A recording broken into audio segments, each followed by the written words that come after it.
If you have a stiff finger that just won't straighten out, these are 2 cost-effective splints that you need to add to your repertoire to help you gain full range of motion of your fingers. PIP contractures can be caused by a variety of reasons, whether it be bone fractures, arthritis, dislocations, lacerations, boutonniere deformities. The list goes on. It doesn't matter really. If you're having trouble straightening out that finger, then these are 2 ways, coupled with a proper exercise routine. These can help you extend your finger, and they can be beneficial. The first splint I want to talk about is called the LMB splint. There's a variety of names for these, and there's a variety of kinds, and most of them work well. This particular one is called the soft stretch coil extension splint. Rollian is the brand that makes this one. And I do want to mention this, I could care less whether or not you buy these splints. I don't get paid from these companies. I'm just trying to help you extend your finger. So to put this one on properly, you put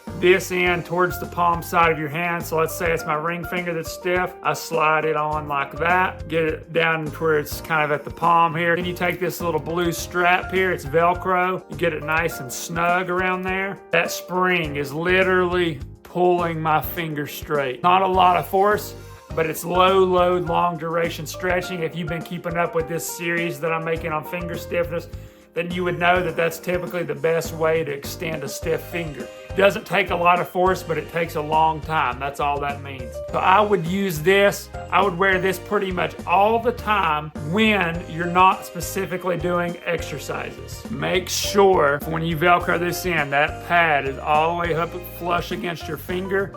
Then take the blue strap and wrap around it. It's going to fit a lot snugger that way, and it's going to do a lot better extending your finger. I don't want to flip you off, but you get the idea. You might even sleep in this. When you wake up in the morning, you might want to knock out some exercises after you use heat or cardiovascular exercise to warm up your hand. Don't roll out of bed and do these. Then you might go into something like reverse blocking exercises, which is where you're trying to strengthen your lumbrical muscles that we talked about in our previous video. So to strengthen those muscles, those are the muscles that actually extend your fingers. You have to pull that finger into flexion. So let's pretend my pinky finger's stiff here. You pull it down, that's flexion.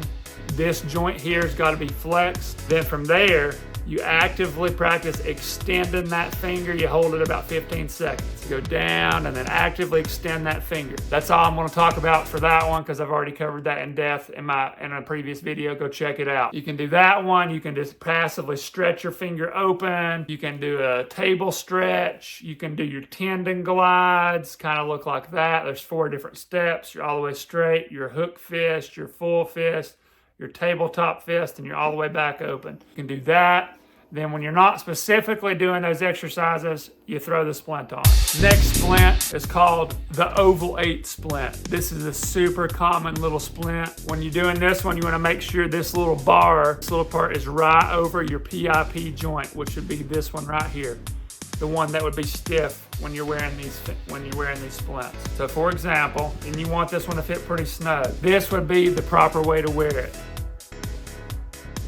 The bottom side, you've got your bar here and your bar here. They fall on both sides of the little PIP joint. The top side, the bar is right over top of that PIP joint, pulling that finger straight. You wear it anytime you're not doing these exercises. With PIP contractures, they are tough. They are really difficult a lot of times to get out. You're better off not developing them in the first place, but if you've got one, they can be really challenging to get rid of. A lot of times, clinically, I would literally make a cast for somebody's finger. It's called serial casting, and I would gradually crank that finger over every couple days, making them a new cast. Once I finally get that finger as straight as I think it's going to go, they take it off, they transition to splints like these. They wear them when they are not specifically doing exercises. The sizing on these does matter, so you want to get the correct size. Most websites you buy from will have you measure your finger with a tape measure to get the correct sizing. So definitely be aware of that. Please like and subscribe. Have a great day.